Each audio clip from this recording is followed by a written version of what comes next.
Pasuk tells us, Shemois Chav Gimel Shalosh Pa'amim B'Shana Yirkos Ruchal Pnei Adon. Hashem, of course, talking about the idea of Oile Regel going up to the Beis Hamikdash by the Shalosh Regalim, by the Yomim Tovim, to go and show your face in the Beis Hamikdash. Rabbi Isa, I want to tell you a Moedik Zohar Kodesh. Reb Shimon Bar Yochai in the Zohar Kodesh explains to us a slightly different mahalach in this Kavaldiga Pasuk. And the Zohar Kodesh, Reb Shimon Bar Yochai in Parshas Boy, asks the question, Man Penei Adon, who are you going to see? Where are you going to go? Zuk the Zohar Kodesh, Dor Rashbi, this is Reb Shimon Bar Yochai, which means the Zohar Kodesh is learning the idea of Oile Regel, of Klal Yisrael going up to the Beis Hamikdash. But Lashon Remez is actually referring to Klal Yisrael going to Reb Shimon Bar Yochai. As I state in the Zohar Kodesh in Parshas Boy. Now I must tell you, the truth is you feel this. Anybody that went, or if you're going in a few hours, you'll also recognize this, you'll see this. There's a certain feeling. You see all types of Klal Yisrael.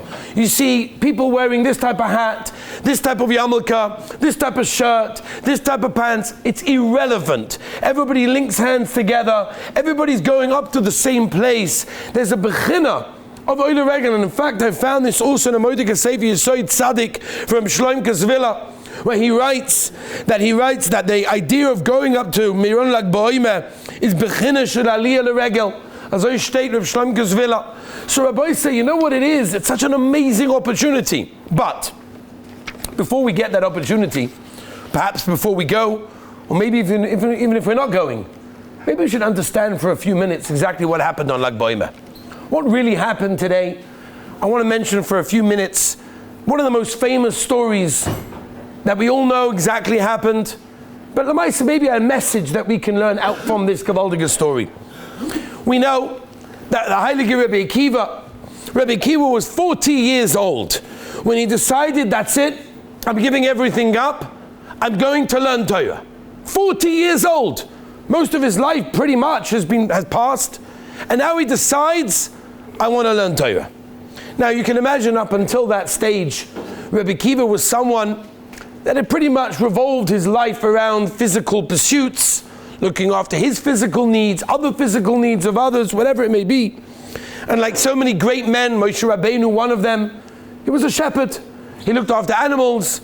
He was busy in the fields, as many of our great tzaddikim were also. So all of a sudden he decides he wants to use his mind. He wants to use his intellectual powers to sit and learn Torah. It's not going to be simple. It's not going to be easy for him. But he realized he's got no education. He's got no foundation in Yiddishkeit. There's nothing that he knows. A kid in Cheder of 4 years old knows more than him.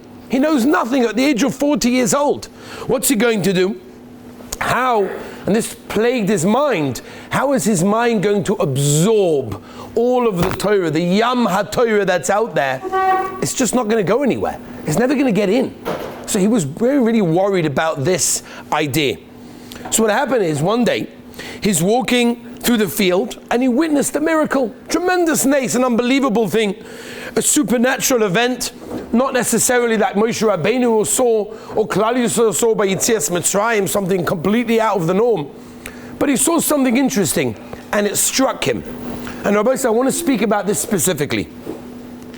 He saw, as we know, Chazal tell us, he saw the water that was on the rock.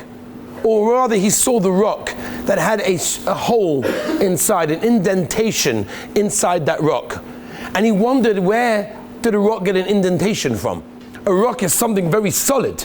It doesn't just, you can't just sort of like, just spoon it out. You can't take a spoon and sort of, chisel it out. It doesn't work that way. It's a heavy, serious thing. You need machinery to get it to move. So therefore, how was it that it got an indentation, got like a dent? And he noticed that there were drips of water coming down, one by one by one, from a higher place in the mountain, and it went down onto this rock, and slowly but surely, drop after drop after drop, it eventually penetrated. It eventually caused an indentation in the rock that he saw over there. And he was amazed by that sight. He was absolutely amazed by that sight. And he said the following: if a little bit of water over a nice amount of time can penetrate and go into that rock and cause an indentation in that rock, then even more so, in my mind, which has until now not been utilized for Torah, that it can also penetrate and absorb over there. Now, by the way, just to give you the idea, what could have been the other way of learning? Rabbi Akiva could have looked at the water, he could have looked at the drops, and he could have concluded the following. He could have said, it all goes by drop, drop, drop. So that's how Torah goes in. I'm well past that, it's over. I'm over 40 years old, it's not Negea. I don't have time for the drop. I don't have time for that. And therefore, not Negea to me. That's the lesson he could have learned from the rock over there. But a more appropriate lesson, which is what Rabbi Akiva took out from that message, was that if at the end of the day, the amount of water can crush, so to speak, a rock, can penetrate all the way in, then if I learn enough Torah, it's going to go all the way in. It's going to penetrate all the way in to his brain, into his essence, and crush the barriers of his mind. That was the message that Rabbi Akiva took from the water and the rock. Again, famous Chazal, we all know. Now, Lamaisa, that's a very, very big insight. He's telling us an amazing thing. And again, I want to speak about this specifically. This idea that even one drop falls, you just let that drop fall, and a breakthrough can happen eventually, as long as you let the drops go in. Now let's continue the story. Rabbi Isai Chazal tell us in the Gemara that he continued to learn Torah, he started learning Torah, he continued to learn Torah, and he became an unbelievable Talmud Chacham, so much so, not only did he possess a tremendous amount of Torah, but the Talmidim started to flock to him, because they recognized that Rabbi Akiva was someone special. And he ended up, as Chazal tell us, with 24,000 Talmidim. In fact, the Gemara has used a lashon of 12,000 pairs, which is an interesting lashon, tells us that the idea of achdus, the idea of having somebody else, but that's not for now.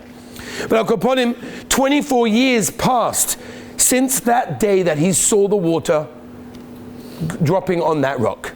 24 years, and he now was the most sought after Rebbe in the entire world.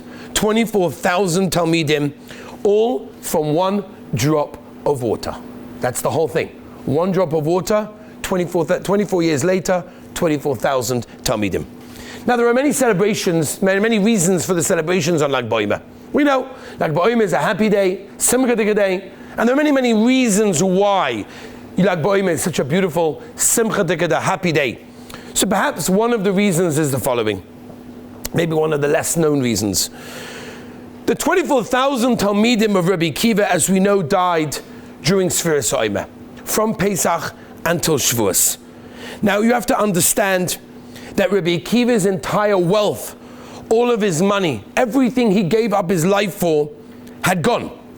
Chazal tell us in the Gemara that the closest relationship a person has is a relationship between a Rebbe and a Talmud. Rabbi Akiva had built up 24,000 Talmidim to a high spiritual level, and they had all perished. They had all gone. Now, can you imagine the grief? Can you imagine the tsar, the pain of what it means to lose Rahman al-Aleinu? We should never know. One Talmud, 2, 3, 4, 24,000 Talmidim. Rabbi Akiva is beside himself. Now, we know that on the 33rd day, Lag BaOmer, they stopped dying, which is one of the reasons for the Simcha. But Al Kaponim, all of these Talmidim of Rabbi Akiva got smicha. They all had been given smicha by Rabbi Akiva. Smicha, by the way, Chazal tell us, is what preserves the Torah. It's our Masorah. It's our tradition. We are a tradition, as the Mishnah tells us in the beginning of Pirkei Avos, starting from Moshe Kibbel Torah Sinai, and then Yeshua as Canaan, everything goes down the level. Rebbe to Talmud, to Talmud, to Talmud, to Talmud. That's how it works. That's our Masorah. Rabbi Akiva had given smicha to all of his Talmidim. Those Talmidim were gone. They were no longer. He no longer had Talmidim that had been given smicha. That means at that moment there was a sakana.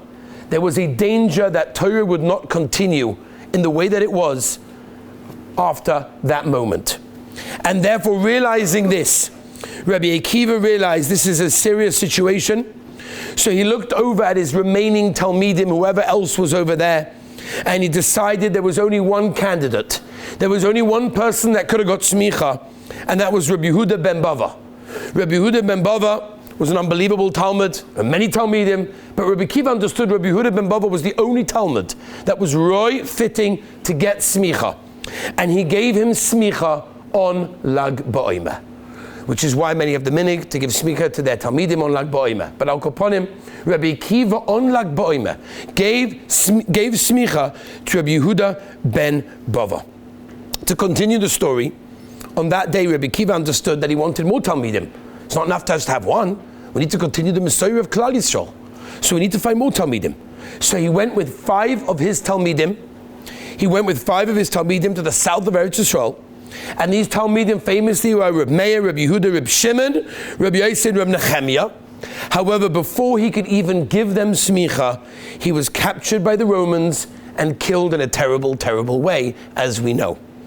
Now you have to understand, the Romans also understood this idea of smicha and how important smicha is for the continuation of Klal Yisrael, which is why they basically made a takana that anyone that receives or gave smicha will be subject to the death penalty, and any city that it occurred would also be destroyed.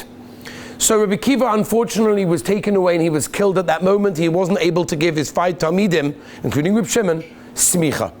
So Rabbi Yehuda ben Bava went with these 5 Talmidim to a valley.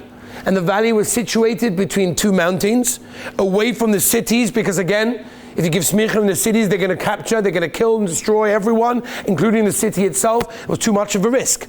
They took the valley in between 2 cities, and they started to teach them, to give them smicha, started to train them for smicha purposes. The Romans eventually heard about what happened. They got wind of what's happening, and they started approaching the valley. Rabbi Yehuda realized, this is it. I'm going to get the same fate as my Rebbe, Rabbi Kiva. So what he did was he quickly gave his 5 Talmidim, including Reb Shimon, smicha, and he said, run for your lives. And they said, Rebbe, we can't leave you. What's going to be with you? And he said to them the following. He said, I'm a stone, I can't be turned. And basically he stayed there in order to make sure the Romans got him, but allow the 5 Talmidim that he had just given smicha to be able to escape. Rabbi Yehuda ben Bava accomplished his mission and the mission of his Rebbe, Rabbi Kiva also. Now, so let's take a step back. That's the story. Chazal tell us the story. It's a famous Maisa. But let's take a step back for a moment and go back to the beginning of what we said today. Rabbi Kiva tells us the Sefer Seder Adoros. Rabbi Kiva was 92 years old. When this story happened, he was 92 years old. He had just sustained the greatest blow that any human being would and could ever endure. Right? We would have said, if Rabbi Kiva would have retired, got a nice apartment in Miami, would have just chilled there for the rest of his life, and had emunah and betachon in Hashem, we would have said, Rabbi Kiva, gewaldig. You did a great, you 40 years old, you decided to change your life around. 24 years later, 24,000 Talmidim. Beautiful, look what you accomplished. You did it already, you reached the top. You got to the top of Klal Yisrael, the top of Yiddishkeit. Your accomplishment is matched by none other. But no, Rabbi Kiva decided, I'm not going to do that. Rabbi Kiva said, I'm not even taking a day off. I'm not stopping for 1 minute. I'm going to continue building. And he ran to give smicha to Rabbi Yehuda ben Bava. And if you think about it, that's only 1. What's 1 going to help? You just had 24,000 Talmidim. You're giving smicha to Yehuda ben Bava, very nice. It's 1 Talmud. What's it going to help? What's the big deal? How's it going to continue? Torah to Klal Yisrael. Where did Rabbi Kiva get the strength to do this? Where did Rabbi Kiva get the strength to say, I'm done? I could have just said, I'm finished. I'm no longer doing any of this. I did whatever I can. God, I tried. You took them away from me. I'm done. I'm moving to Miami. I'm going to relax. I'm going to have a wonderful rest of my life. I'm going to be great. No. Rabbi Kiva doesn't take a minute off, and he keeps fighting and he keeps going to give smicha to 1 Talmud. What's it going to help? The answer is very simple, Rabbi say. He learned it from the rock. He learned it from the drop that we spoke about. He saw the message. At the age of 40, that 1 drop, that's all it is. 1 after the other, but it starts with 1. And Rabbi Kiva understood that 1 drop can affect the future of Klal Yisrael. And because of that, Rabbi Akiva understood, I just have to give smicha to just one. Obviously, he tried afterwards to do more, he wasn't able to, but he just wanted to give it to one. And therefore, one drop allowed Klal Yisrael and the Torah that we have today to continue. Right? We know that the Torah that we learn was handed to us. We've got Mishnah, Sifra, Sifri, Tosefta, and Seder Olam. The Gemara in Sanhedrin Pevav tells us that any Mishnah that's unnamed is Reb Meir. The Sifra is Reb Yehuda. Sifri is Reb Shimon. Tosefta is Reb Nechemiah. And Seder Olam is Reb Yosi. So it came very, very clear that on the day of Lag BaOmer, because of the perseverance of one man who saw the message of just one drop, we are here today to tell the story of Torah, to tell the story of Yiddishkeit. And it gives us the ability to also continue. And that, Rabbi says, the celebration of Lag BaOmer. The celebration of Lag BaOmer, apart from so many other reasons that we've spoken about in previous years, but the celebration of Lag BaOmer is the celebration that every single one of us have the ability to continue and to persevere and to fight it through with the message of just that one drop. Because it could change the future of the world with just one drop. So many times, people go through things. I was speaking to someone yesterday who went through something not so geschmack, to say the least. And I said to him like this, you have two options. Option number one is you could turn around and say, what do you want from me? I did my best, it didn't work out. God, this is your fault, like this is on you. I'm just gonna wallow in my pain. I'm just gonna lie in bed, be depressed, be upset. It's not my fault, I tried, what do you want from me? Or you can take the other route. Or you can take the route and say, you know something? I'm gonna bounce back. I'm gonna be able to do that. And I have to tell you from my own personal life also as well. I've had many experiences in my life. One of them specifically, when I was involved in a certain institution, and for whatever reason, I felt I had to leave, I had to walk away. Now I remember at that point, I had an opportunity to choose two things. I could choose and say, oh my gosh, I cannot believe this happened to me. That's it, I'm not trying again. I did whatever I did, I'm done. I'm finished. Yeah, maybe I'll sit down, I'll learn more, write some sfarim, whatever it is, I'll figure something to do. I'll keep my day busy. Or I could bounce back. And Rabbi said, I have to tell you, because I chose the latter, we have this yeshiva, and you guys are here. So Rabbi said the message of Lag BaOmer is the message of one drop. That's all it is. It's the message of Rabbi Akiva who understood that one drop can change the future. One drop can change everything for Klal Yisrael. That's the message of Rabbi Akiva. That's the celebration. So when you're dancing and singing on Lag BaOmer, whether you're in Meron, you're not in Meron, it's irrelevant, it doesn't make a difference. Lag BaOmer is around the world, wherever you are. Put it into your head, close your eyes, say Rabbi Akiva, because you understood the message of that one drop, and you persevered, and you continued, we have Torah today, we have Klal Yisrael, we have Yiddishkeit. We have the opportunity to do the same in our own lives. Many times we have the opportunity to choose. Do we stop, or do we continue? Do we fight? We have to fight. We have to continue. It only takes one drop, and Be'ez Hashem, it could change the future of Klal Yisrael. Shkoyach.